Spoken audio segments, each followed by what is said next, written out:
Well, there goes the neighborhood.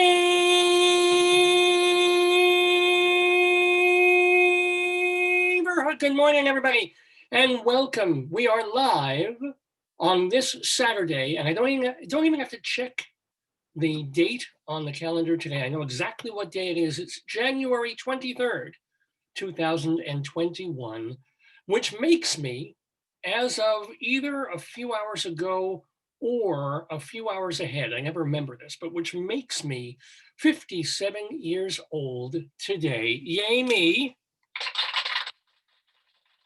Yes, ladies and gentlemen, this is my 57th birthday. I don't recall whether I was born at 6 in the morning or 6 in the evening. So somewhere in the middle of there, I was pulled out of the uterus of my mother, and here I am, Dave Lefkowitz, doing the 782nd episode live of Dave's Gone By. We're calling it 57 Varieties, A, because of course we know how potatoes love ketchup, and Heinz came up with a slogan that they have 57 varieties, which was never true. They pulled the name, they pulled that number out of the air. H.J. Heinz did. And he thought, oh, that number sounds pretty good. He heard it somewhere else.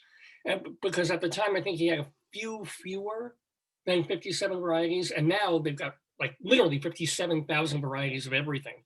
But, back in the day, so 57 sounds good. Well, 57 sounds pretty okay. All things considered, things considered, the year that everyone has just come out of, not to mention the year that we're all still currently now in, of everything that's going on. I made it. I didn't put a gun to my head. I didn't swing from a noose. I didn't open a vein. I just, day to day, I go, I come, I go, I come, I sleep, I do the show. That's about the only thing I smile about. But yeah, this is what I do every 3 hours on Saturday mornings from 9 until noon or thereabouts here in the neighborhood. I'm usually abetted by my wonderful wife Joyce, but we're not on speaking terms at the moment, so I'm not. So want you know what a birthday it's going to be. So still, lots of fun stuff to do on this episode of the program. For example, I have our today, yesterday trivia quiz, which is where I ask a bunch of, well, not a bunch, about 10 questions that have to do with stuff that happened in history on this date, January 23rd, could have been back in the 1700s, 1800s, could have been 30, 40 years ago. And I am joined by my, well, now longtime guests, David Sheward, theater critic, and Leslie Hoban Blake, fellow theater critic S. And they generally join me on Saturday mornings, and you can kind of play against them. So they're trying to answer those questions as to, what happened on this day in history? And I give clues, and sometimes they're multiple choice. They're kind of tricky, and so you can kind of see if you can guess the answer before they do. And it's all in fun. There's no prizes. There's no, nobody wins a Toyota or anything like that, or God forbid, a Hyundai. So it's the Today, Yesterday quiz. Plus, we have our Gritty Crimes and Old Times segment, which has to do with stories that come out of the paper where Joyce and I were living for many years. It's called the Greeley Tribune, and it looks a little something like this. And so every week they do two different stories in the paper that are intentionally comical. So, and they're based on, it's a newspaper, it's real life news. One of them has to do with phone calls that come into the Greeley Police Department to the dispatcher of folks who are saying, oh my God, I just saw something really weird going on in the neighborhood. Could you send a cop to check it out? And sometimes they do, and sometimes they don't, but all of this is public record. And they pick the funniest ones once a week and put out a column called Cop Log. Also in the Greeley Tribune, they have a second column that they do, that our friend Mike Peters does, where they go into the newspapers 100 years ago and pick out what is to our eyes the weirdest, kookiest, most nostalgic or sweet things that were literally published in that Northern Colorado newspaper in 1920 and now 1921. So that's kind of cool. We mix them up and we do grilly crimes and old times. It's a lot of fun. Also, we have our Colorado Limerick of the Damned. Yes, ladies and gentlemen, every week, I bring you a 5-line poem about some town or municipality or city in beautiful Colorado. Most of these places are, even the ghost towns, even the desert towns where people haven't lived for 70 years since mining closed or the gold rush didn't pan out 100 and something years ago. Still, if you look around and there's nothing, there's just dirt roads and sagebrush and hay flying around. You tilt your head up a little bit and you see mountains, and it's like, oh, yeah, I'm still in Colorado. But most of these places that I do in the Colorado Limerick of the Damned, I've never even heard of until I go through a couple of websites and I find, well, oh, there's a town named that in Colorado. You would be amazed. It's like, it's just one state, and there seems to be hundreds of different places in it. And thank goodness, a goodly number of them rhyme with stuff. And even better, a goodly number of them, or a badly number, in fact, rhyme with really horrible, dirty, awful things. So that's how I come up with a Colorado Limerick of the Damned, 5 poetic lines that create a moment of really disgusting magic on days gone by. So we've got Colorado Limerick of the Damned, where we go to Beulah Valley. Beulah Valley. And by the way, I'm not Sondheim. I'm not rhyming the whole thing. Nothing rhymes completely like Malula Valley. Or no, it's Valley is the second part. That's the rhyming part. Just so you won't be disappointed when I actually get to the poem. And just when you thought the pickings of this program could not even get worse, we have a wretched pun of destiny. Oh yes, my friends. Now this isn't dirty. This isn't anything like that. This is just plain, oh yeah. It's just the kind of thing that would make everybody go, whoa, ooh, ooh, I need a shower after that. After that play on words. That's what a wretched pun of destiny is. It's a very, very, very short story that is capped by a terrible play on words, a pun or several mini puns within, if you will. I'm terribly ashamed of them, and yet I share them when I write new ones. And we do have a new one, and this one is called Mrs. Sinatra.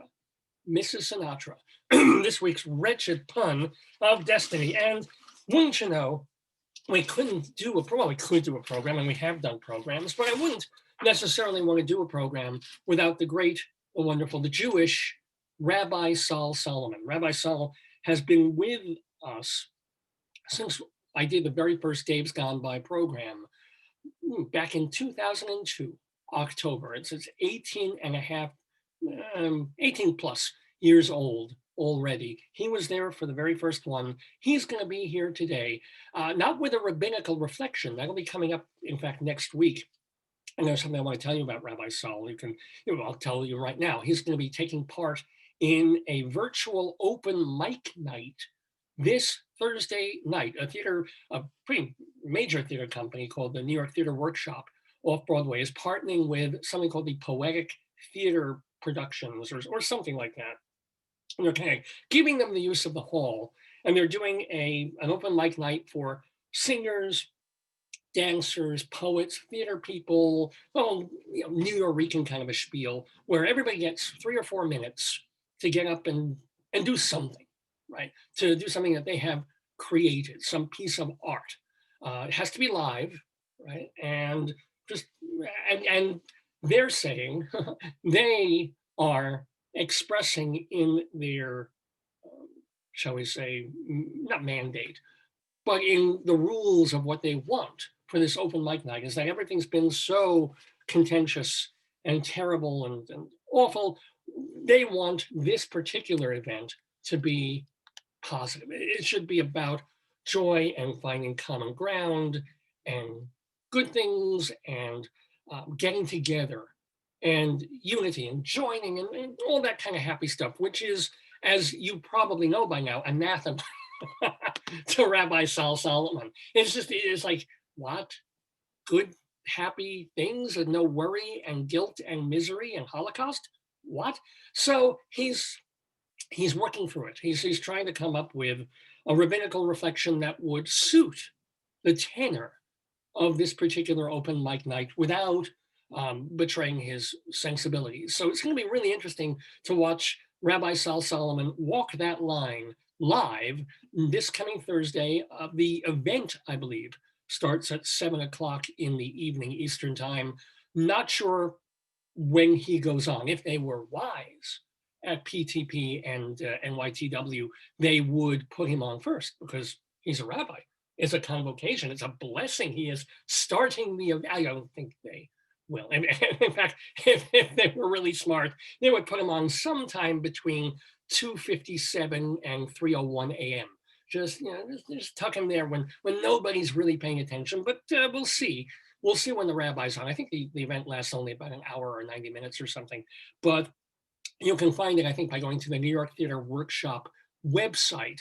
And then I'm going to see if I can get permission to record what he does, just so I can then go back and show it to you all next week. Or else I'll have to just do the piece live again on our next program next Saturday. But anyway, all of that is to say that Rabbi Sal Solomon will be here in a little while on this episode of Dave's Gone By, not doing a rabbinical reflection, not doing an interview, but he will be going through kind of like the way I go through the Greeley Tribune for Greeley Crimes and Old Times. He goes through the local Jewish daily papers here in Nassau County, Long Island.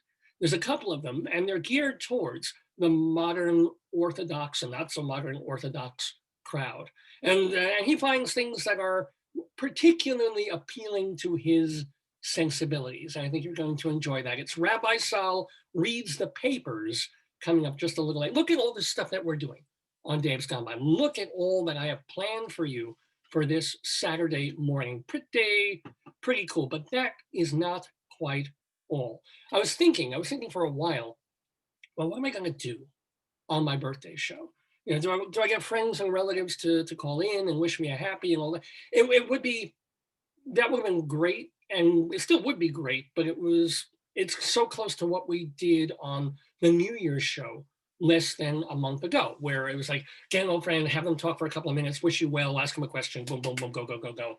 And it was a lot of fun. I could do it again. Maybe I'll do that next year. I don't know. But this time I was like, I don't necessarily want to go through that. It'd be nice to hear from people. If anybody wants to maybe call in to, if you know me, you know my cell phone number, and I'll happily put you on the air for a couple of minutes. But in fact, let me get my phone and a drink. Excuse me. So yeah, nobody's trying to reach me. It's my birthday. Nobody's getting in touch. But if you want to, and I'll try and put you on the air while we're here between 9 and noon, that would be really, really cool. Here's my beverage. But I did want some relative to be part of the program, as opposed to some celebrity, some talented actor, playwright, designer that I don't know personally, or some musician. I mean, we fine. It's great. That's terrific for a regular show. But I wanted someone a little closer. So, because these birthday shows tend to be about, I want to find out more about, as Joyce would say, no, every day is all about me. But this one in particular is specifically about me. So I was thinking, well, I've had some relatives on the program. A lot of my relatives don't even want to, get on the air and talk. They'll call me or they'll send me a nice email or a card. But this is not their thing. They would be, forget even Zoom, just even a phone call on the air with strangers listening is not what they want to do. And back in the day, I might have my folks on. Mom, forget it. Mom doesn't even want to be near any of this. You heard her on the New Year's show. She said like 7 words. It's like, Happy New Year and healthy, be well. That's as close as she ever wants to get to media. And unfortunately, my dad, who used to spend hours on Dave's Gone By with me, he, whether it was just as part of the regular show or most often when we go late, back when we were on terrestrial radio on WGBB. And the show would be over. It'd be about midnight. And the gospel people are supposed to come into the station and take over for the rest of the night and play gospel music and stuff. And a lot of times either, I don't know if they got the time for free or they didn't get the time for free and they didn't pay their bills or they just had other things to do, but very, very often they were late or didn't show up at all. And so I've told this story before, but our thing was, because I was not just a DJ there, I was actually working there as a board operator. So it's like, oh, midnight, we stop paying you. You can go home, and you just flip a switch. It goes to Chinese radio, and you make sure the door's locked and you leave. Go, goodbye. And then someone comes in at 6 in the morning and starts things up again. But if you didn't want to leave, if you wanted to keep going, playing music or doing what you do on the air, go ahead. And then we said boo about that because they expected that there would be actual live people there, Black people playing gospel music. Sometimes there was, a lot of times there wasn't. And so on those Sunday nights when I was there, or I was there with Jeff Goodman, especially, when he was co-hosting the show, we would just roll with it until Jeff fell asleep in his chair and I got punchy and it's like, what time is it? It's 5 after 2. Yeah, I think we better, we've done enough comedy for the day. It's one thing to do 3 hours of radio, live radio on a Saturday morning. It's quite another to try and do it on a late Sunday night when you're creeping into Monday in the wee hours. You have a whole, your body is even though I was so much younger, I was like, I want to be on the air. I love this. There's cab drivers who are listening to this. There's sociopaths and serial murderers going around looking for a victim, and this is the station they have on their car, and I can reach them. Not necessarily change their path, but reach them. But by 5 after 2, the two of us, and Jeff had to drive me home, and I'm like, he'd be like, lift one eyelid, and be like, Dave, we have to go home. I'm like, Jeff, please, 5 more minutes. Dave, I'm driving, we're going home. So that would be the end of that. But it was apropos of saying that's in that first hour after midnight, my dad would call him because he'd been listening to the show.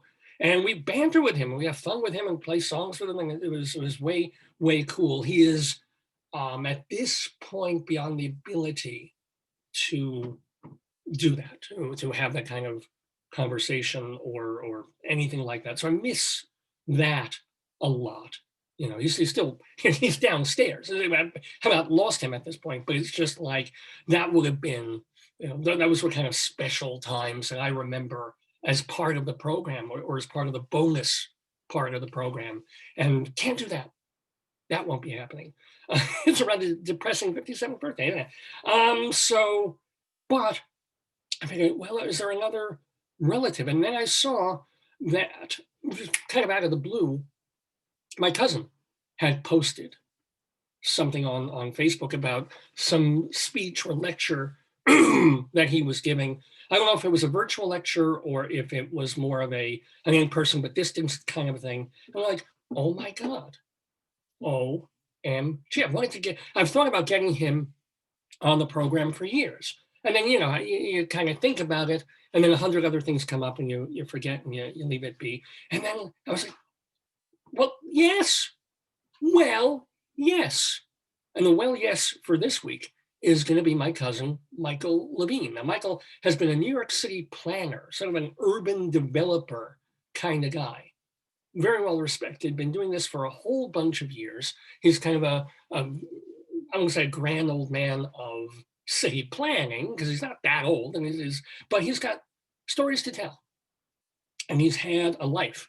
And he lives with his husband, Ray, and he has been part of before I was born, he's been part of my family. So I want to ask him about him.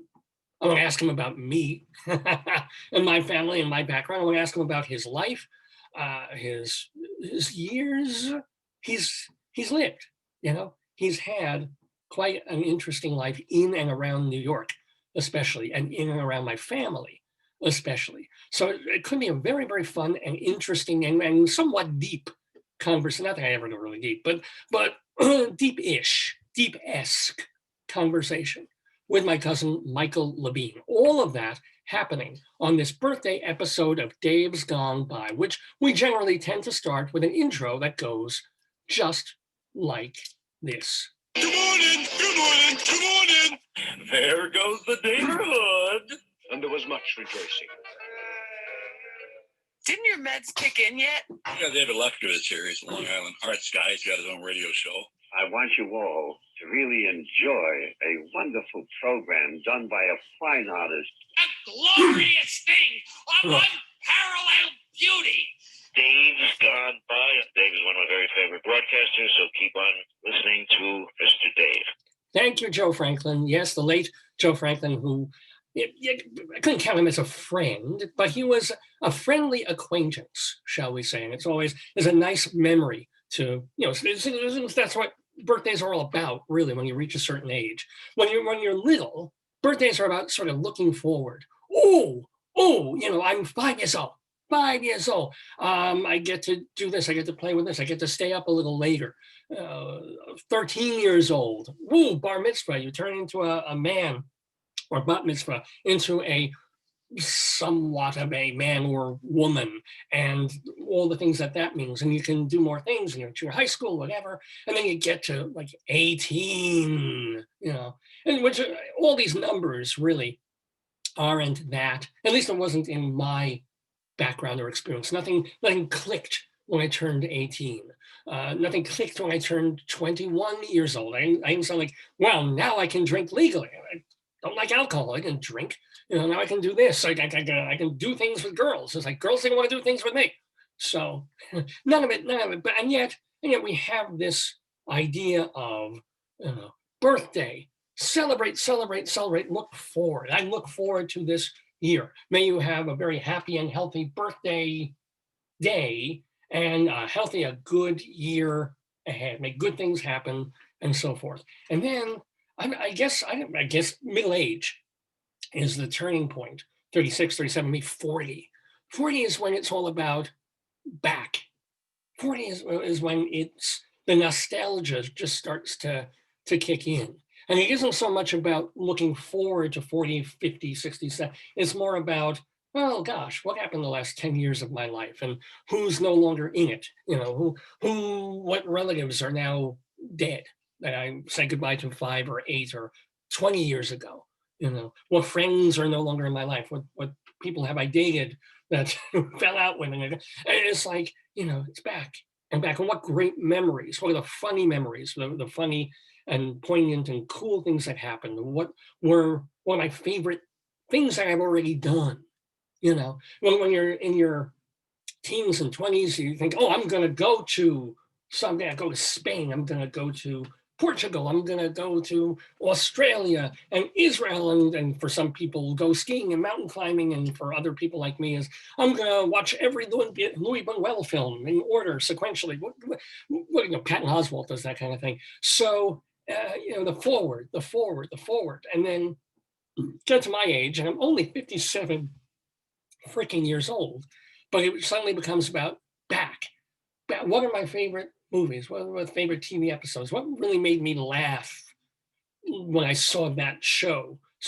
What are my favorite memories of so-and-so, who may still be in my life, but I don't really hear from them, or I don't deal with them, or they're not well. Back and back. But is that kind of the last line of The Great Gatsby? Slowly beating our oars backward to somewhere. It shows you how much I know about literature. But yeah, so it's that backward feeling thing where you just kind of start thinking of stuff in the reverse. Because what you're doing is, I think, you're trying to keep the meaningful stuff, even as our whole lives and our brains get crowded out with everything now.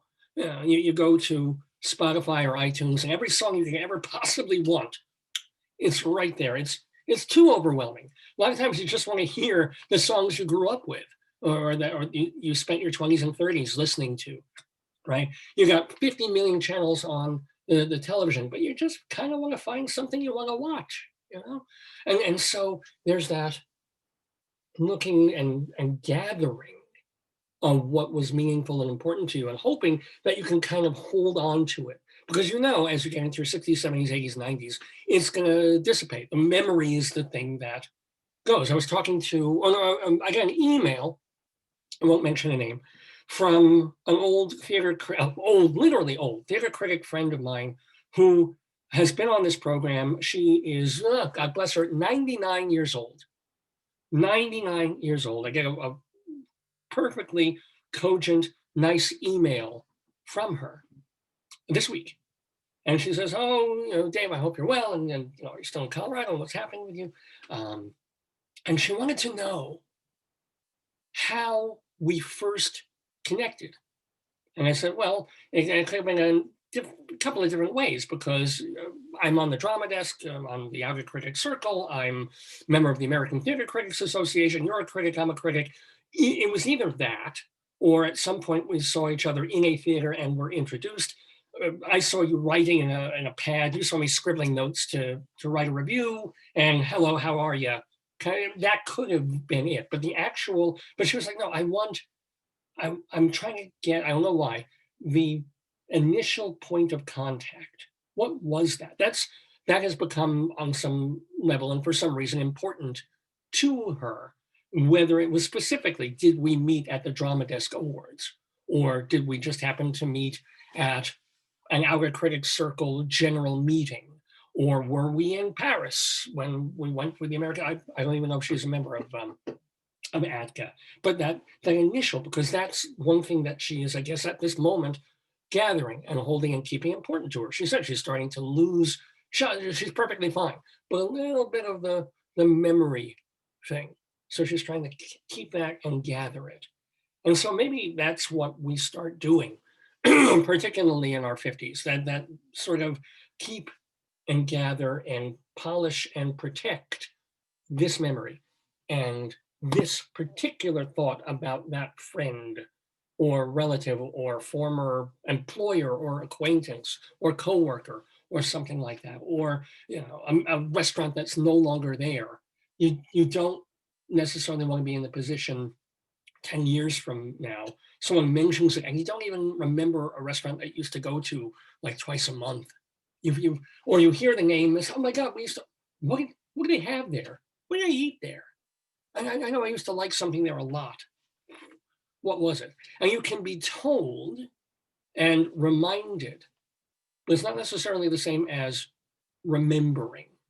It's a whole, because I'm not the first one to say we are our memories. We're nothing else but that at a certain point.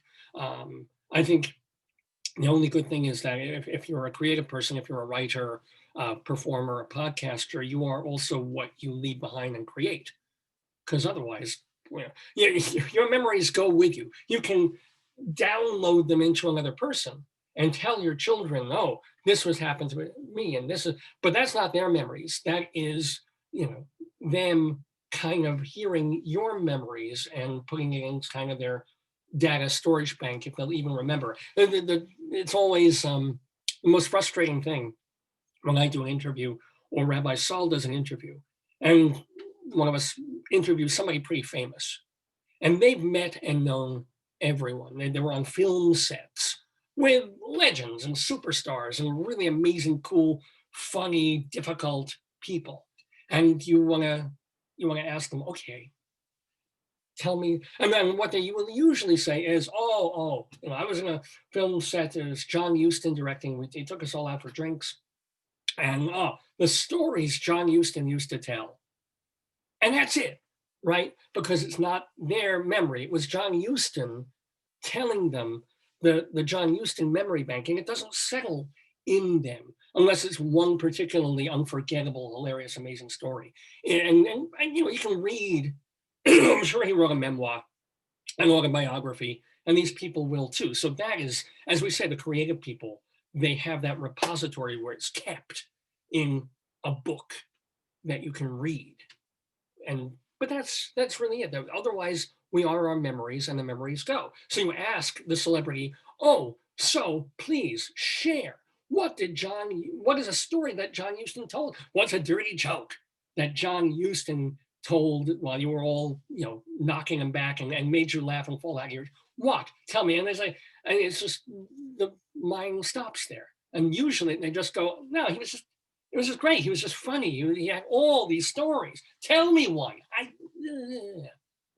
If you're lucky, and they search their internal data banks, they can probably come up with one, and then you're grateful. And it's a memory of a memory of a memory. It goes into me, and the only lucky thing is that whoever wants to listen to the archives or watch the archives of this program in months and years and decades ahead, that little memory doesn't disappear. Okay, that event, the memory disappears, but the event stays. And if it resonates with a stranger who was watching an interview and hears the story, and says, "Oh, that's a great story about John Huston." Aha, that's the vestige. That's what lives, and the rest kind of doesn't. So that's kind of the melancholy-ish, nostalgic, backward-looking frame of mind that I'm in on this January 23rd, 2021, where it is my 57th birthday today. Happy birthday to me. As a matter of fact, Joyce was kind enough to call her mom earlier in the week and have her wish me a birthday greeting, because her mom is well, very, very different from my mom, but also not a performer type person at all, and not comfortable in terms of being on the air or doing anything like that. But she did get her to sing me a bit of a happy birthday song. As a matter of fact, I have two versions of it. I have the regular version and an alternate take, an alternate version that they didn't know was recorded. So let me get the regular version. Let me see if I can find it. This will probably be the easier way to do it. Here's the first take, or I should say the final take of my mother-in-law, Rosemary Weil, wishing me, Dave Lefkowitz, a happy birthday. Happy birthday to you. Happy birthday to you. Happy birthday, dear David. Happy. And then somehow that wasn't the completed take. I think we better do the alternate take of my mother-in-law doing happy birthday to me. Happy birthday to you. Happy birthday to you. Happy birthday, dear David. Happy birthday to you. Love you, Mom and Dad. Love you too, Mama Weil and Papa Weil. Thank you very, very much for those birthday wishes on this Saturday morning, January 23rd. I'm Dave Lefkowitz. For watching Dave's Gone By, and we're here till noon doing all the stuff that I promised you. The Colorado Limerick of the Damned, The Wretched Pen of Destiny, Greeley Crimes and Old Times, Inside Broadway, and Rabbi Sol Reads the Papers. Lots of stuff to get to. So what else do I need to, let's go and get rather criminal. So here's the segment. You know what we do. We go into the newspapers of Greeley, Colorado, and we look for the weirdest, strangest, funniest stuff. Well, or they did the work for us. That's the cool thing. The writers at the Greeley Trib, went through the police dispatches for the funniest ones from Cop Blog. They went through the weirdest, most nostalgic pieces of newspaper detritus from 1920 and 21. We mix them together in Greeley Crimes and Old Times.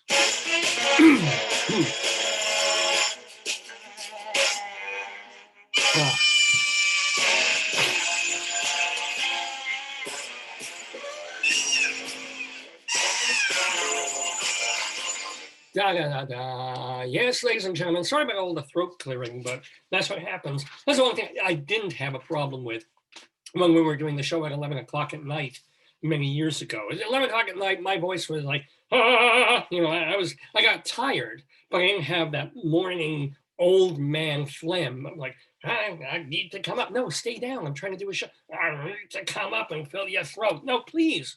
But I'm getting there. By 10 o'clock, my voice will be I would be Pavarotti and Franco Corelli combined. So until then, let's do some grilly crimes and old times. Here we begin with some criminality. Police, let me see, I'm going to do this one today. Police responded to a hotel on 8th Street where a caller found handcuffs attached to a bathroom door. The last occupant of the room advised they belonged to her ex-husband.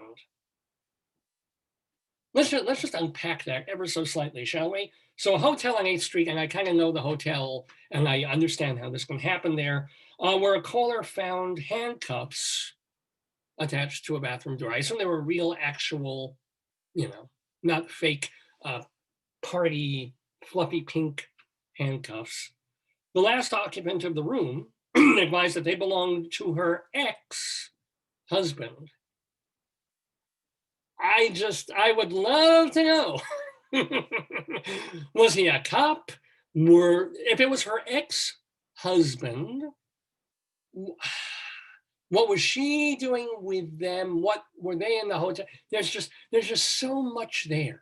If I had another interview today, besides my cousin Michael, who will be zooming in with us, if I had another interview, I want to talk to that previous occupant of the hotel. I mean, okay, so your ex-husband's handcuffs were on the door.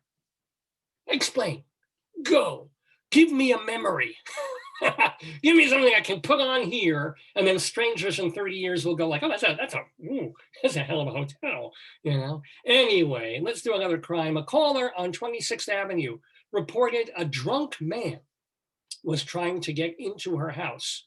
The caller said the man had hickeys all over his neck. All right. Not sure.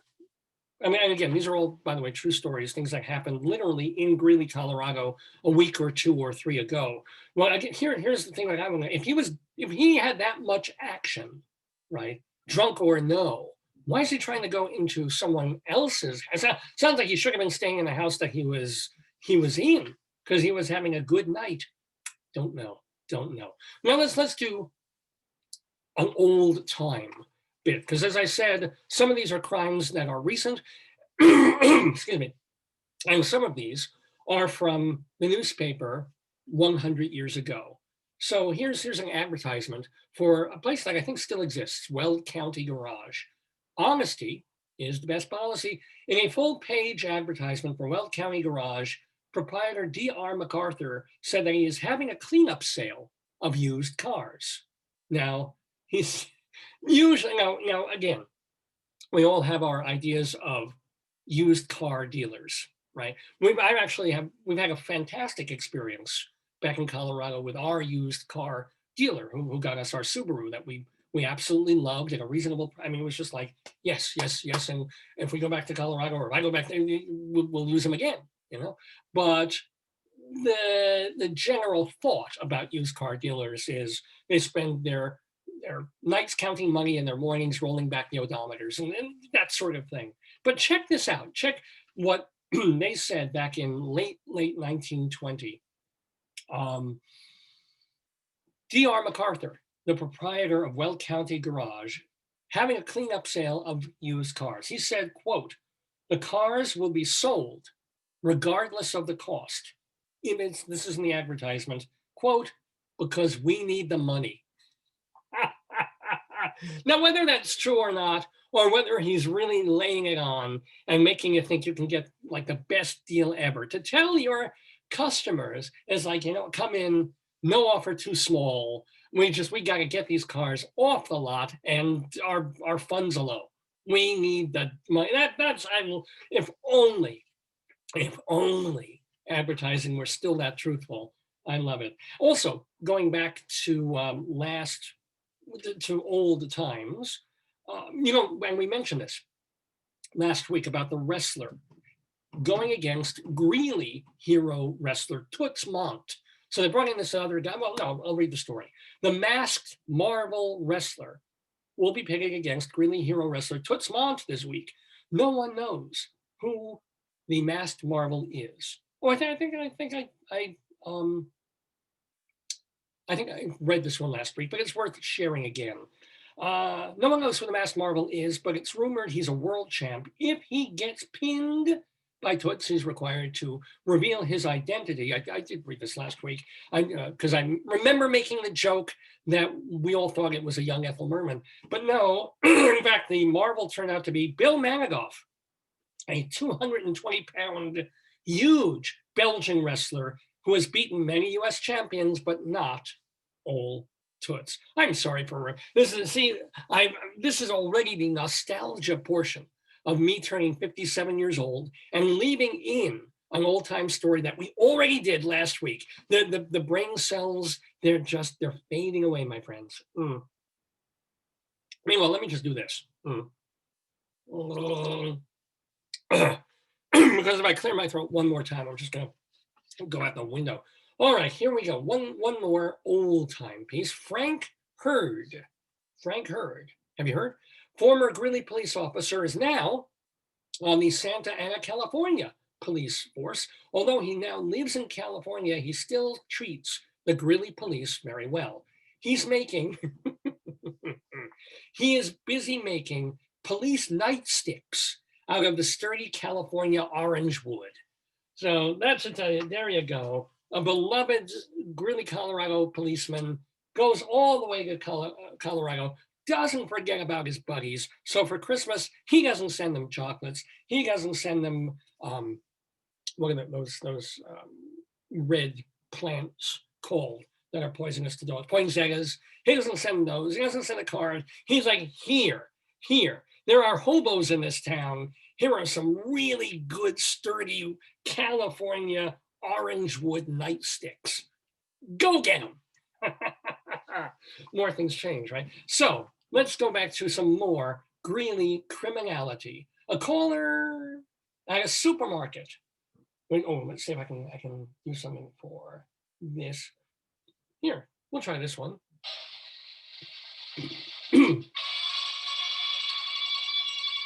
A caller at a supermarket reported a woman dancing, yelling, and screaming while running through the aisles. She left while the caller was on the phone with dispatch. So dancing, yelling, and screaming. I think that's a new wrinkle on The Voice on TV, essentially, but that's a pretty cool way to go shopping. It would certainly make the boring ritual that I go through 3 or 4 times a week of just standing there in my mask, avoiding people, going aisle down aisle and looking for this, and do I need this, and checking my shopping list, and then going to the cart and lugging the water. Wouldn't it be wonderful? Wouldn't it be fun? And if everyone in the supermarket at once was, maybe when we all have the vaccine, we just tear off the mask and we go running around dancing and screaming, and what else? Singing and dancing and screaming in the King Supers or in the King Cullen or the Waldbaum. Now, Waldbaum's, so would it be? Yeah, I think it would actually be even better in a Waldbaum's for some reason, and not so great in a Winn-Dixie. Don't ask me why. Police responded. Oh, here come the cops again. Police responded to 6th Avenue, where a woman reported 2 pit bulls kept trying to get into people's cars. When she went out to check on the dogs, one of them jumped in her car. Yeah. Listen, I'm sorry. Pit bulls scare the crap out of me. Any big dogs. I do think I'm one of those people, and I've had arguments with folks about this, that there are certain dog breeds that should not be had or kept by regular people, like big ass Dobermans, any of the Nazi dogs, right? Or any dog that's more poundage than I am, and not a sweet, fluffy Labrador, like a Saint Bernard. But I'm sorry, pit bulls, people should not. And we have a couple in the neighborhood, and we're scared to kind of walk around because, 99.5% of the time they're perfectly well trained and perfectly nice, and the owner has them on a strong leash, and that 0.5% of the time you lose your eye. Right. So here it is. Woman was scared because pit bulls try to jump in cars. She's like, oh, I think I better get out of my car and call the police, and in goes Cujo. You should know from the horror movies that you stay in the car. You got a cell phone, right? I'm assuming everybody carries a cell phone. Or, hello, turn on the car, go around the block, turn off the car, get out there. Anywho, and there was no more to this. It's not like she was suddenly torn up by the dog. Probably a very friendly, perfectly fine dog, but still. Let's go outside of Greeley, Colorado for just a bit for a couple of stories, because this is what we do also. Even though this segment is called Greeley Crimes at All Times, we like to have a couple of weird, odd news stories that come from elsewhere. For example, and this story was originally in the UK Sun newspaper, was picked up by the New York Post. Oh, indeed. A candle marketed by Gwyneth Paltrow on her Goop site became a booby prize for a woman in England. Actually, it's more like a coochie prize, if you ask me.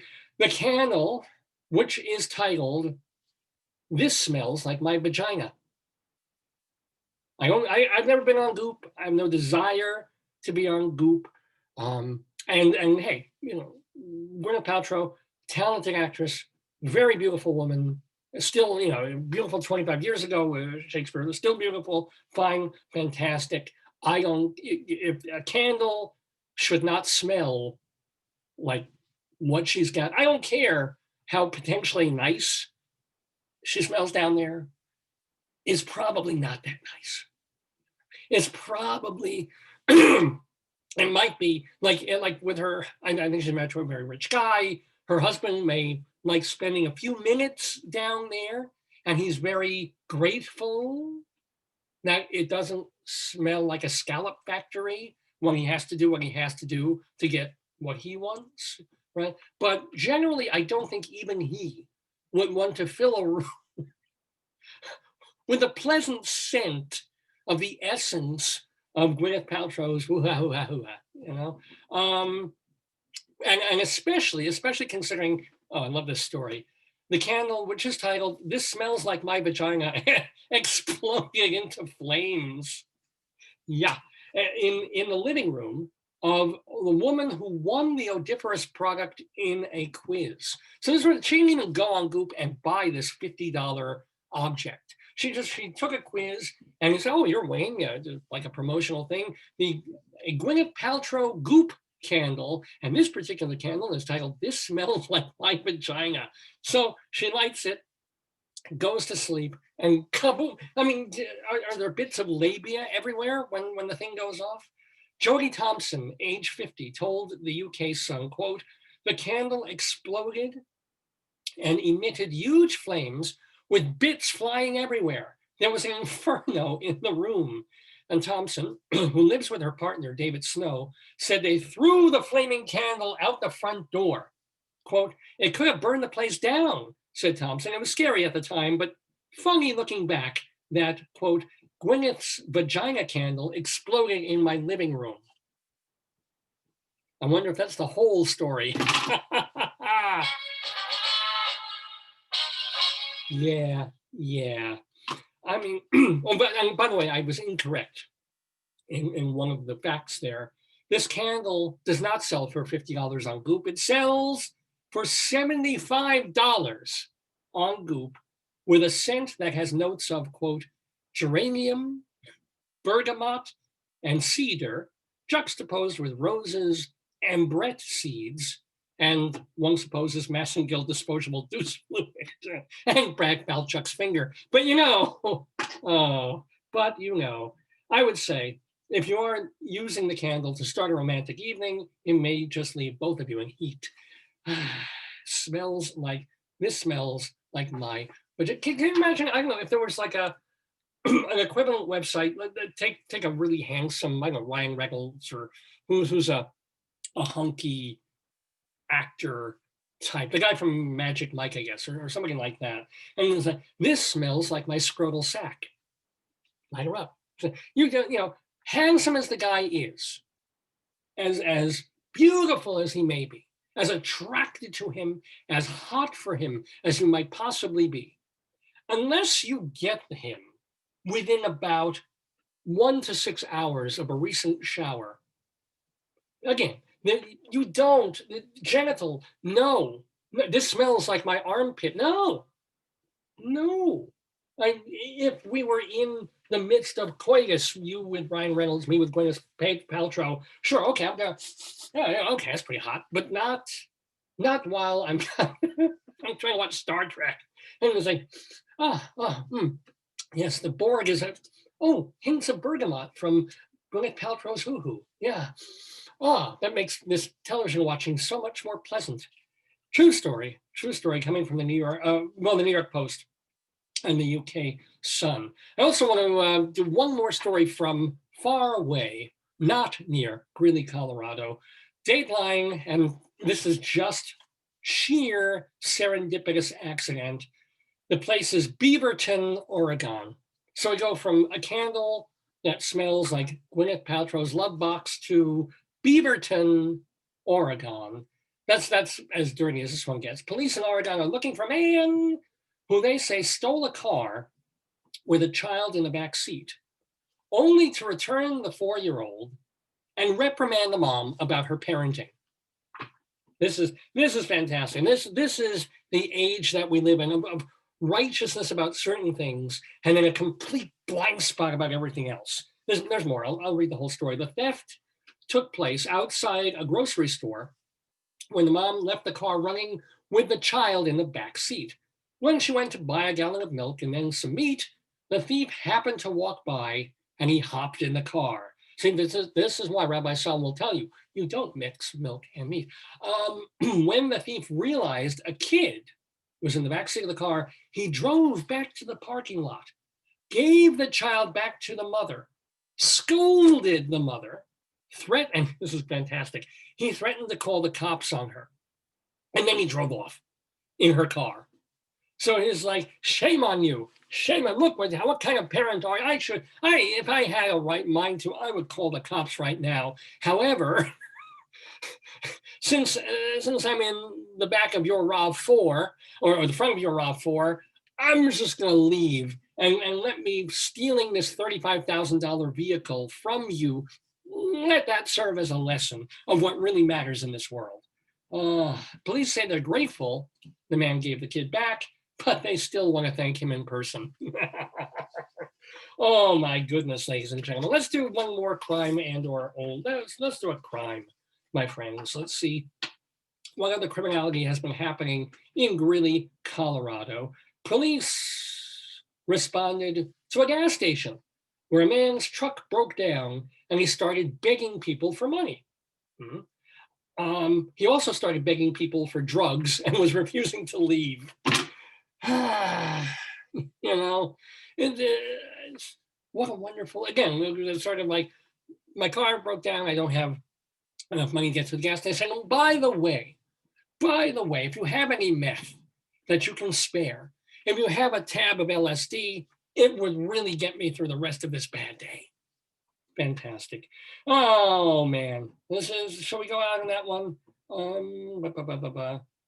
How about, no, let's go, since I'm all in a nostalgic-y mood and talking about going backward and things, let's end with one from 100 years ago. And I just like this because of the name. Ovid Plum. Ovid, and I don't know whether it's Ovid or Ovid. And much as I spent literally 5 minutes Googling this week as to whether the poet was pronounced Ovid or Ovid, I couldn't find any kind of phonetic pronunciation for it. I'm going to go with Ovid here. Ovid Plum was home for the holidays with his mother at the Plum home. He is a student at the State Agricultural College, rather appropriate. While home, his mother hosted a skating party for his friends. Nothing particularly funny, just nostalgia that like this was in the newspaper. This was a newspaper item 100 years ago, and it was all about Ovid Plum. Trying to think about a prune joke, but no. Because at least with dry fruit, I'd be raising the bar. And that, my friends, is Greeley Crimes and Old Times for this Saturday, January 23rd, 2021. Mr. Horace Greeley was no fool. I'm sure that you'll agree with me that Greeley was no fool. What he is getting at is that Mr. Greeley was no fool. Yippee-yi, yippee-yi, yippee-yi, yi-yi, yippee-yi, yippee-yi,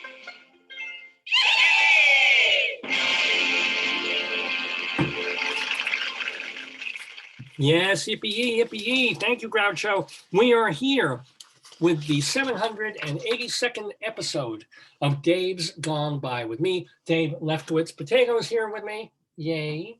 And, of course, Papito's here, too. Look, let's say hi to little Pops. Happy birthday, Daddy. Thank you, Papito.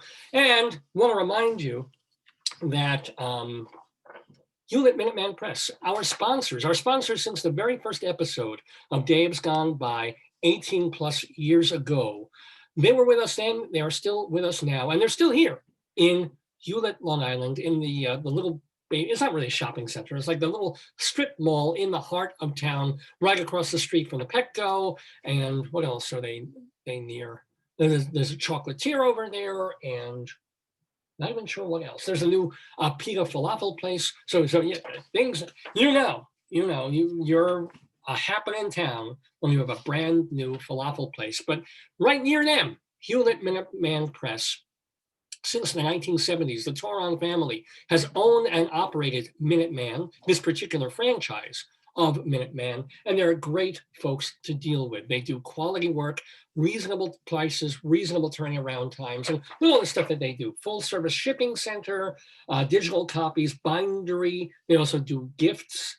They have up to the minute elegant stationery, things for graduation and christening and bar and bat mitzvahs and birth announcements. They never put quinceañeras, but I'll betcha they could do some very nice work for your quinceañera. Let's see, we have my cousin Michael, who's going to be on the program in about an hour from now, or no, actually an hour and a half from now. So he'll be joining me. Michael's last name is Levine, L. Look at all the things that Hewlett Minuteman Press does for the letter L. Labels, laminations, both plastic and wood, label pins, laser compatible stocks and inks, laser proof thermography, layouts, letterheads, lettering, hand and computer, logos, and lunch bags. So literally, I can show that. Those are just the letter L for all the things at Hewlett Minuteman Press where quality and attitude make the difference. How do you get to them? Well, as I said, they're right in the heart of Hewlett, about 2.5 blocks from the railroad station. And of course, you can call them, 516-569-5577. Area code 516-569-5577. And whatever you buy, whether it's one black and white copy, or whether you're doing a big, giant job that's hundreds of dollars, if you tell them Dave sent you, you get 10% off.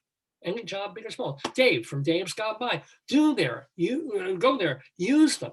Hewlett Minuteman Press, the Copy Kings, 516-569-5577 or HewlettMinuteman.com. They are the Copy Kings. Well, I do feel rather royal and kingly, at least for 3 hours a week, when I do this program, Dave's Gone By.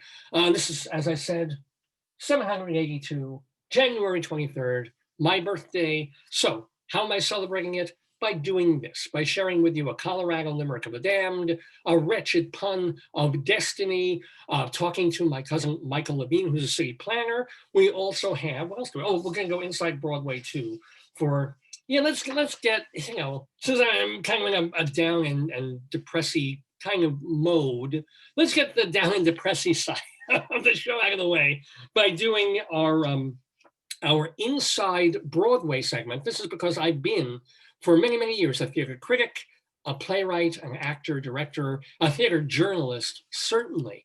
And so I love to share just a little bit of news and information on what's going on Broadway.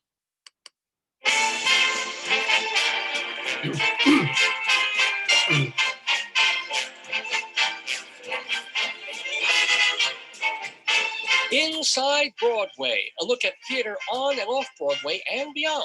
brought to you by Total Theater and Performing Arts Insider. Curtain going up.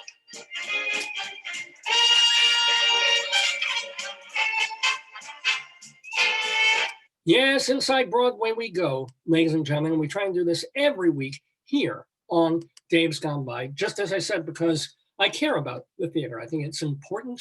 I'm glad that some budget, I cannot believe that my throat is still doing this to me on my birthday. I'm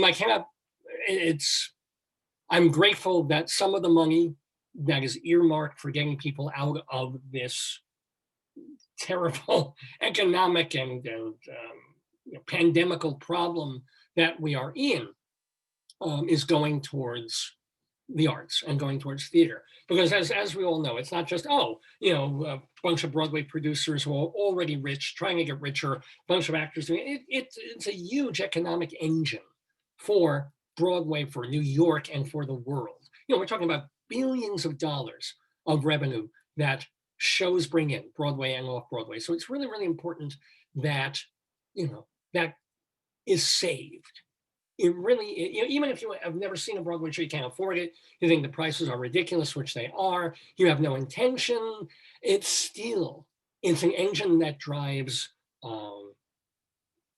restaurants. It's an engine that certainly drives tourism. I did want to mention this, a lot of time when I'm driving home from work or flipping the channels, and I'll come across, I'm so sorry, the right-wingers who are saying, all these left-wing states and cities, really, left-wing cities, are having all these terrible. Did you notice that these cities with big crime statistics and graffiti and riots and occasional looting, and there's homeless and all these problems and hepatitis B and whatever else they want to throw at it, and they're all happening in these cities that are run by Democrats. Right? They've got these Democratic mayors, they've got Democratic machines keeping them in power, and they're just in terrible shape and so forth. And I want to go to them and say, you know what? These cities that they point to, of course, New York, right? Los Angeles, San Francisco, Berkeley, and Chicago, right? And I want to go back to them and tell them, okay, true, but these cities that you're pointing to, right, with all the problems that they certainly have, they have these problems because so many people live there because they can't very often imagine living anywhere else, right? I'm sorry, I'm also trying to look for something that on my machine here. Where is it? Hold on, forgive me. Give me a moment. Because this was just annoying me. I know I put something in and now I can't find it. No, maybe not. Anyway, sorry. But, these are places, a disease is going to spread more quickly there because you have more people living on top of each other in these big apartment buildings and meeting in the elevators and meeting on the stairs, and they're crowded on the streets because there are all these people there. Right? And even more so than that, these are the cities that if someone in like Berlin or in Woolloomooloo, Australia, or in Thailand or China or something, is saying, if you had a chance to go to America, if you were going to fly to the United States, right, and you were going to spend a week somewhere or a few days, where would you go, right? And they're not going to say Knoxville, Tennessee, even though I'm sure it's a perfectly nice place. And they have a very nice week there and nice places to eat and things to do, and probably nice hotels. They're not going to say that. They're not going to say all these little southern towns or Texas towns or places in Arizona unless they want to get the phlegm out of their throats the way I want to get it out of mine. No. Where do they want to come? They want to come to these terrible places that are sliding downhill and so terrible, like New York, like Chicago, like LA, like they've seen on TV and in the movies, because those are the places. So I love the the mayors and senators and governors and the talk show hosts from all these other places who are running down relentlessly, sometimes with good cause, these big cities that are being ruined and terrible, terrible by the Democrats, and just go, okay, ask folks who are growing up, in a little tiny burg in Alabama, right, or in Missouri, or in South Dakota. Ask them, okay, you want to be an actor, or maybe you're gay or lesbian. Where do you want to? Where do you want to go? Where do you want to be? If you could get a ticket to New York and a place to stay that you can afford, would you want to stay where you are? Or maybe, especially if you're young and you're looking forward, or you want to be in Manhattan or near Manhattan, Brooklyn, right?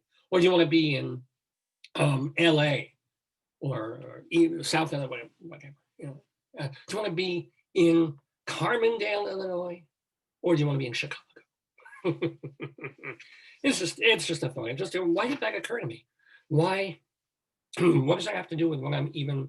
Oh, it's all. This is just not going away. I am so sorry. I cannot do anything about this rasp, but I know it's irritating as hell. It's irritating to me too. So I'm just gonna roll with it, and you're just gonna have to hear it. I'm gonna try and stop clearing my throat because I know that's not good for it anyway. But I do this to say that one hopes Broadway will come back. Now, still at the moment, as you all know, or as you probably know, May 30th is kind of the restart date for Broadway for now. This is what they're saying. They're saying that all Broadway shows are suspended. Oh, what's up? Are suspended from, they were suspended March 12th, and now they're on hiatus through March 30th. The general thinking is things will not crank up, or the earliest that they could get going is May 30th. It's not. What they're actually thinking is maybe May 30th they'll start letting the electricians. I mean, they're already doing stuff in the theaters in a distance way. They're keeping the place clean. They're rewriting. There's theaters that are being rebuilt. This has actually been a pretty good time for a couple of Broadway houses that needed work. But they're getting it done, and they don't have to worry every night. Oh, there's a show coming in. They got to work around it. They can just go in there and do. But still, in terms of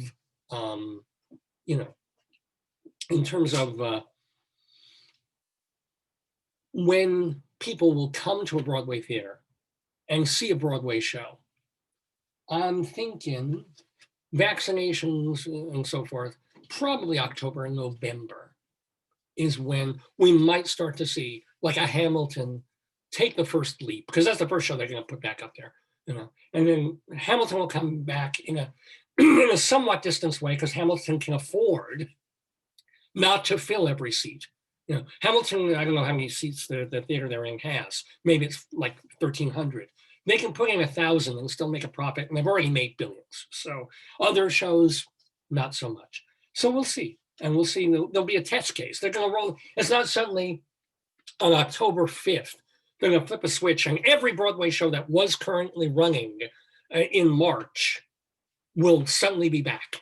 Or all these shows that were just about to open in previews when the lights went down in March. So, oh, yeah, we're back. No, they're going to probably do about 4 or 5 theaters, see how it goes for a week or 2 or 3, and then add more and more and more in the hopes that everything goes okay.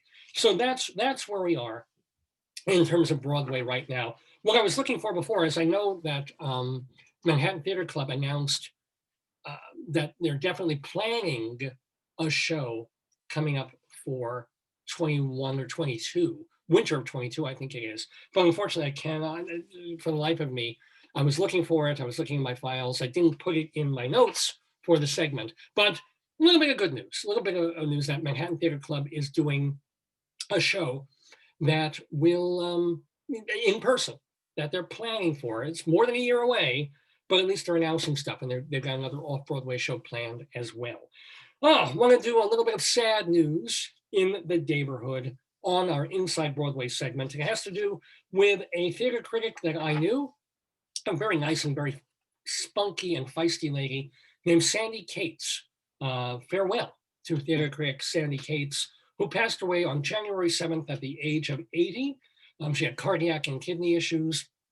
Mostly she was a travel writer, but with some theater thrown in. So she and her husband, who survives her, we used to see them all the time on our American Theater Critics trips. And she was always so ebullient and so happy to be there and so happy to see theater, but also to see, like I was, a city, to be in a different place and check out the restaurants and check out the museums and the feeling of the place. And she was just always in a very goofy, fun, good mood. And I'm happy to say that Sandy did write one column for the website that I administer. It's called totaltheater.com, totaltheater.com. Yeah, it's still around. It's still, I don't really publicize it much because there hasn't been much theater to review, although some of our reviewers are writing about virtual and Zoom theater and things like that. But Sandy did write a column of not that many years back about her trip with a travel writer that we published on totaltheater.com, and you can read it there. So just look in the, our search box doesn't really work, but we have a whole list of all the articles and all the reviews that are on the site, and we just look for Kate's. If we do like a control F and look for KATZ, you can read her column there. And also read about her and find her more stuff about her. And I think she was from Charleston, South Carolina. So she was reporting on that sector of the US in her theater critic and travels.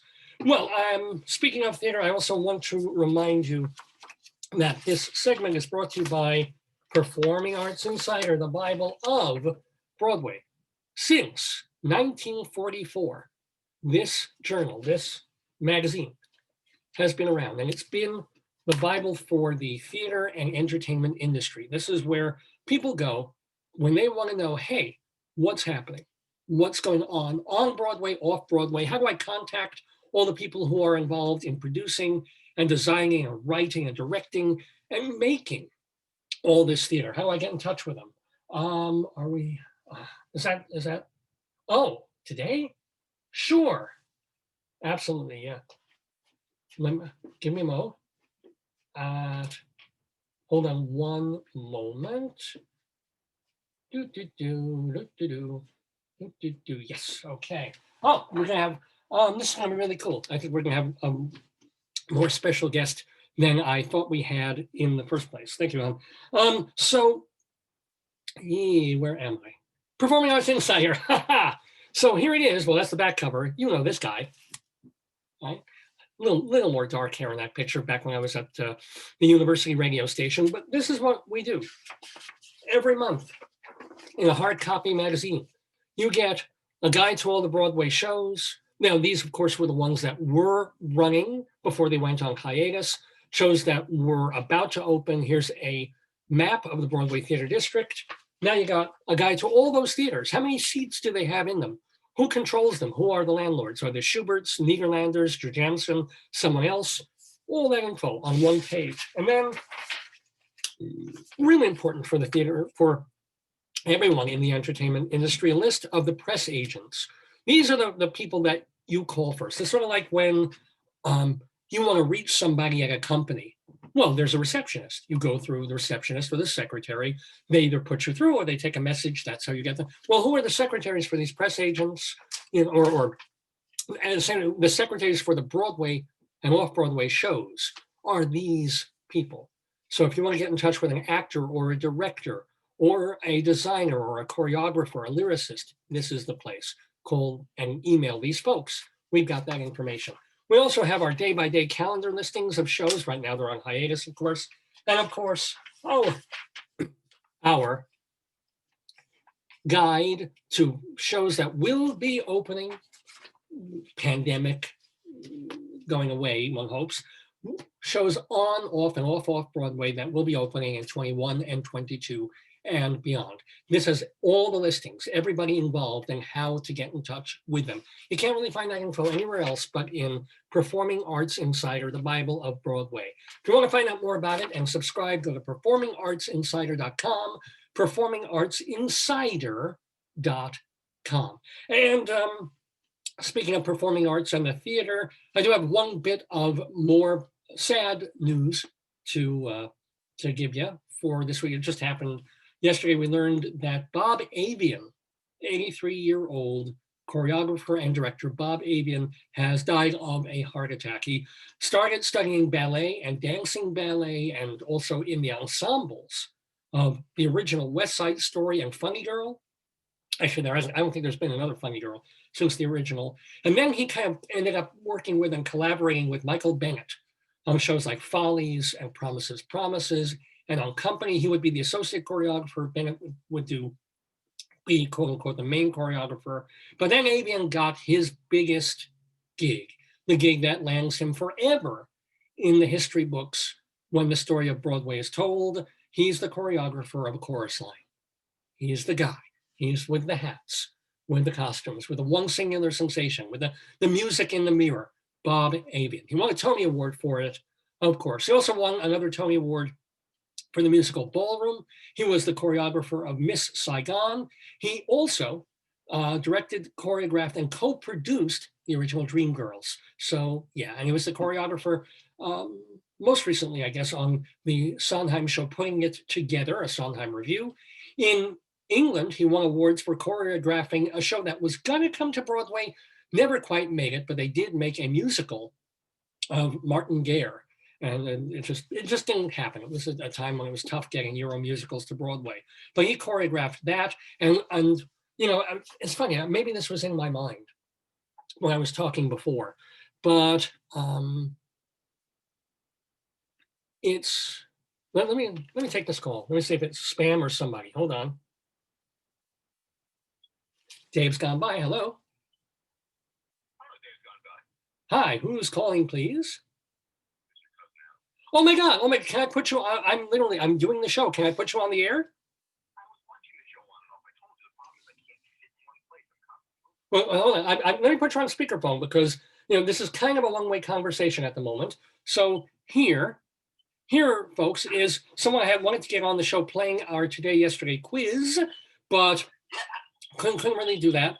Got a little bit of feedback there, but behind the feedback, you will hear my cousin Adam Glass. Adam, how are you?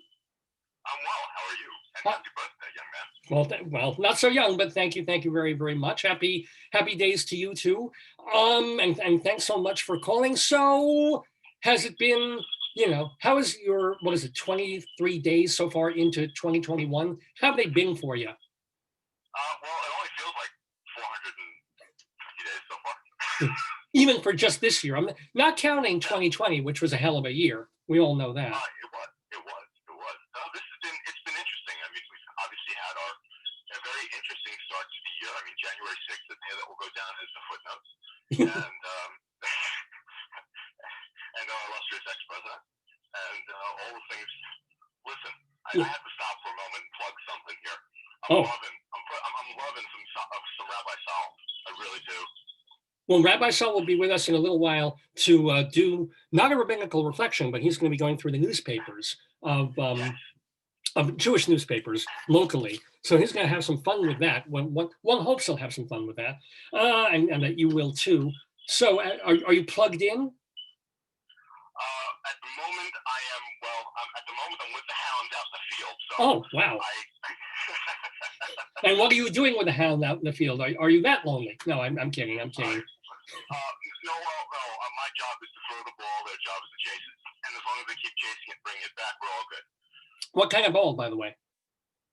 I'm not. What kind of ball? What kind of dog? Excuse me. What kind of dog? I don't think that was a mistake on your part. No, that was Freudian, man. I know you. I'm 57. I'm already tired. I'm like, what kind of testicle are you throwing at the dog? No. We've got two Goldens. We've got a standard, beautiful golden Charlotte, and I've got a white golden named Jack. Yeah. So is that why they call them retrievers? Because you just throw stuff and they keep bringing it back? I have no bloody idea why, but I believe they're originated in Scotland only about 150 years ago, and they're very good. They are very good retrievers and hunting dogs and so on. And they have what they call the retrievers soft mouths. Oh. Because they bred these kinds of dogs, all kinds of retrievers, for soft mouths because it wouldn't damage the meat when they were retrieving it for the hunters. So is that why you're out in the field with your dog, because it has a soft mouth and it won't hurt your meat? Is that the is that what we're talking about here? Not as far as you know. So actually no, just because they're fun, friendly, really sweet, and wonderful dogs, and they need exercise and like the cold. Huh. Well, so let me ask you, cousin Adam, and by the way, we have another cousin of mine who's going to be our special guest later in the show, Michael Levine, the New York City planner.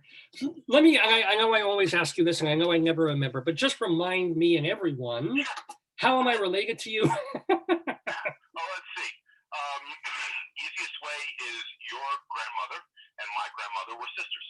There we go. So my grandmother, Lucy, and your grandmother? Arnie. Arnie. Angela, okay, yeah. We're sisters. We're sisters, yeah. And so you have, of course, your dad, Philip. Right. And my mother, Merrill. Our first cousins, you and I, second cousins, and there you go. Cool. This is really, really terrible of me. Is Merrill with us? Yes. Oh, how is she doing? She's doing fairly well for 80-something. Yeah, well, for 80-something, yeah. So what is she there, assisted living? How she, what's her life? Living independent, married, living in Westchester, and excuse me 1 second, I have to, moderate behaviors. Get ball, yeah. And well, when dogs are dogs, and sometimes they have to be reminded only fraternization goes so far. Oh, good Lord, yeah. There's that soft mouth again, yeah. Yeah. So, little minx. Anyway, she's doing very well, thank God, and all things being equal, healthy and well. So that's your mom, and now Merrill and was it Iris? Our sisters are. So Iris is the oldest of the three. Judy is the youngest. Oh, Judy, of course, yes. And Merrill's in the middle. Right. And how are Iris and Judy doing? Let me know. This is my family. This is the only time I'm ever going to ask. Iris just turned 91 in November. Wow. Yeah. God bless her. We should all live to be as young as she is. Right. Because that woman just will never stop. And I actually don't know how old Judy is. Not that I should be putting that out there anyway. No, but how's she doing? That's the real question. How's she and Richard doing? Truth be told, I have not spoken to her in some time. As far as I know, she's all right. Well, good.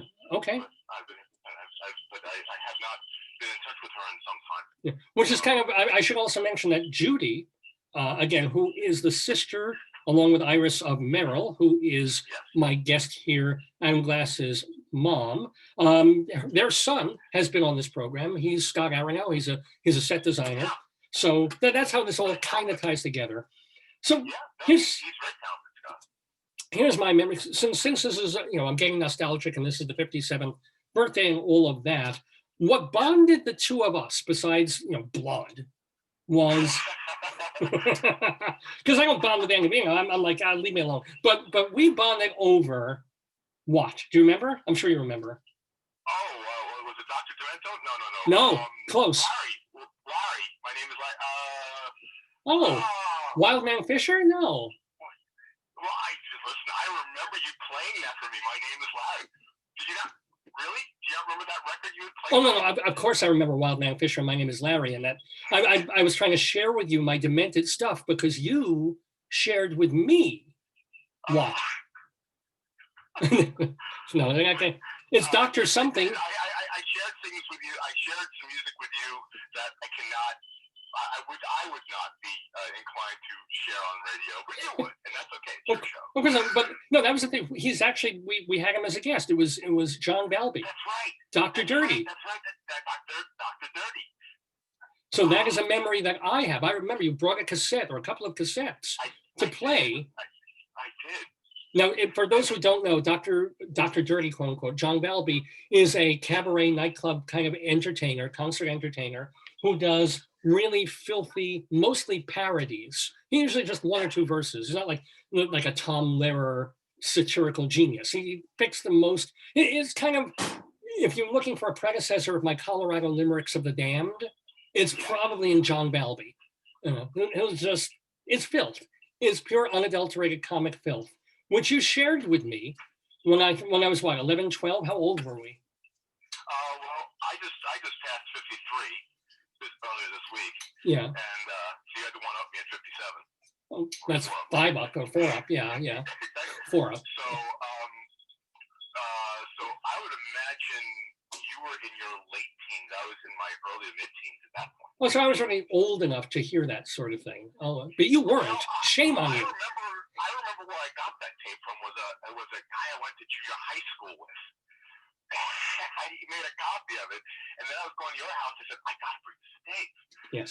And we were at your house for some celebration of something or other, and when everybody else was downstairs at the pool table, we went upstairs and we started going through things that, and having conversations that would not have been appropriate for the rest of the people around the pool table. Absolutely not. Unless it's like Jodie Foster sprawled across a pool table. That'd be very, very different. Yeah. But that was our bond. That, for me, I had forgotten that I played for you Wildman Fisher and My Name is Larry and the Wildman Fisher story. But I certainly remember that you introduced me to this magical tape of this guy who's just like, do you want to do your mother at the gangbang? Oh, yes, we do. Yeah.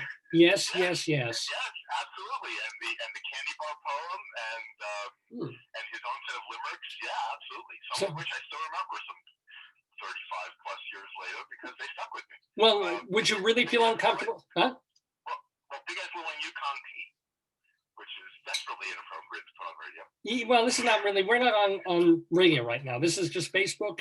And I have pretty much free leeway. So would you like to do a Valby poem or not? I'll tell you what I'd do. I'd say it to you first, and then if you felt it was okay to let that one fly, because unfortunately, Big Ass Little Yukon Pete really goes south of normal conversation. Yeah, okay. Well, maybe one of the other little poems or limericks that he did that you remember? I'm trying to think. Yeah. I'm trying to think of one of the other ones. Let's see. I only remember some of the verses. Big Ass Little Yukon Pete, actually, I remembered because I had to write an essay for a class, and I had nothing to write. I couldn't think of anything, so I wrote that down because I couldn't think of anything else. And they gave me a pass. Did they think that you created it? What was it? It wasn't even created. It was a math class, I'll bet. What class was it? It was for an English class. I kid you not. I drew a blank and I couldn't think of anything. I had a blank piece of paper 30 minutes later, and I just wrote as fast as I could, and all I got was on it, pass.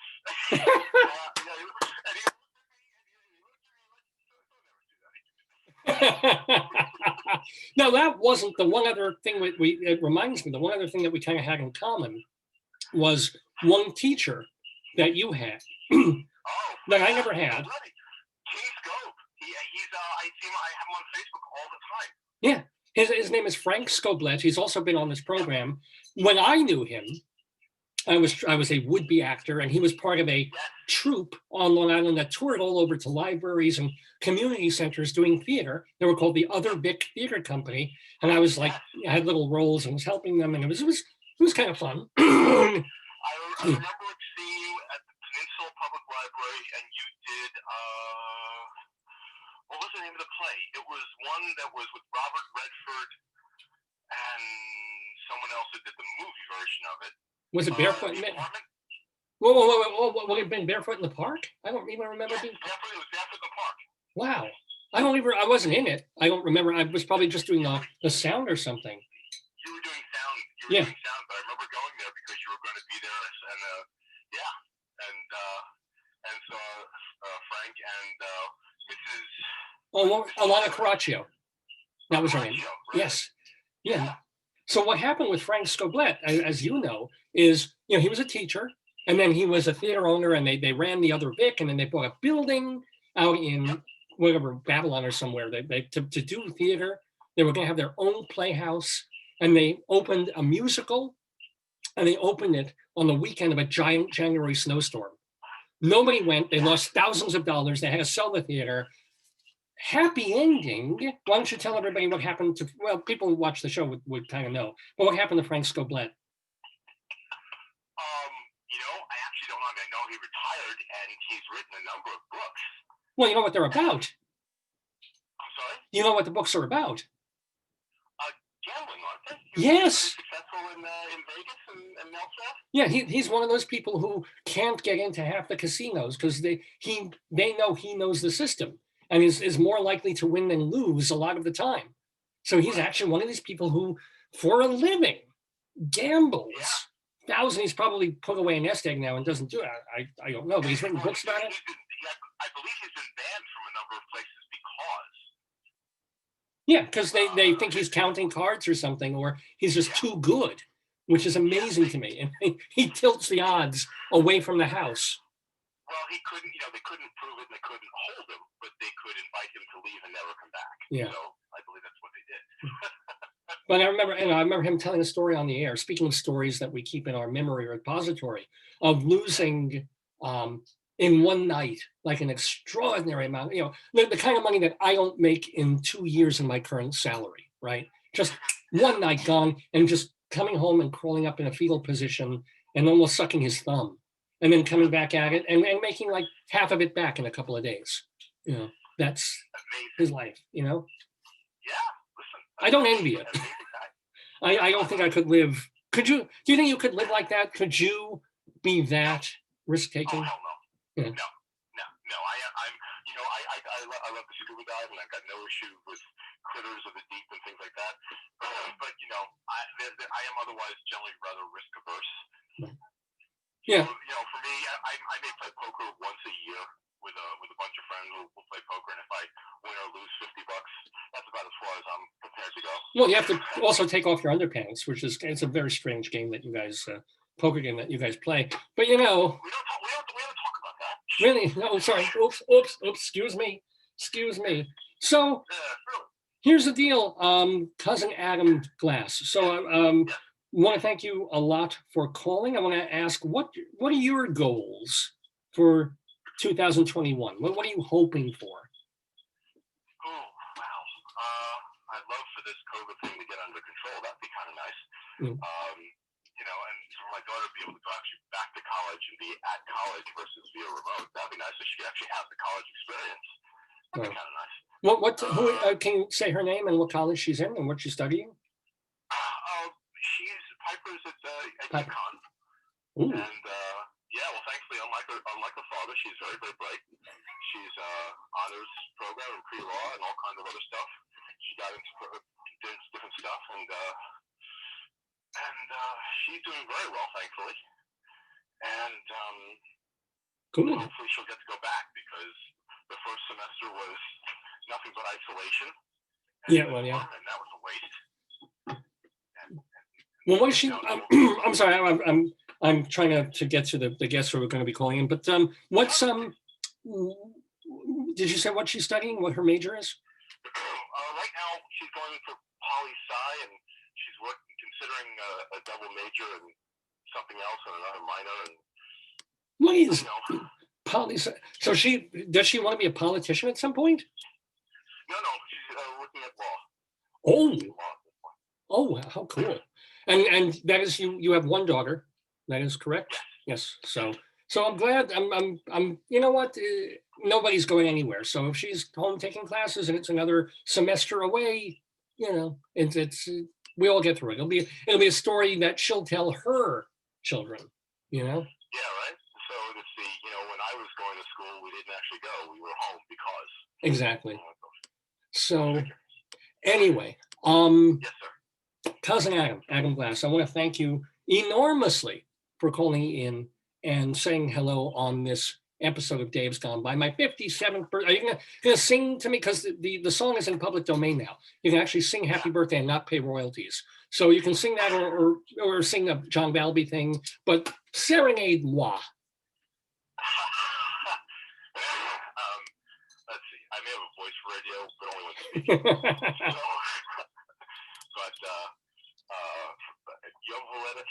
And happy birthday to you. Oh, I wasn't expecting that. Yes, indeed. Thank you. Yom Hulege, of course. And that's what Rabbi Saul would say to me too. So thank you, Adam Glass, for giving us a buzz. Much health to you and your daughter, and my gosh, to your mom and your two aunts, who amazingly are still with us. I think that's fantastic. So just a much better year than the one we've been having to all of you. You and please to your parents and everyone around you, if you will, to your wife, of course. Absolutely. Hopefully one of these days I'll actually get to see you since you're local nowadays. Yeah, I mean, what am I? I'm like 4 miles away. Just come by in a car. I'll wave to you. I'll throw food at you, and you can come get it on the lawn and throw stuff back at me. It'll be fun. Nice. Do Yeah, that. works for me. All right, my friend. Have a great one, and thank you so much.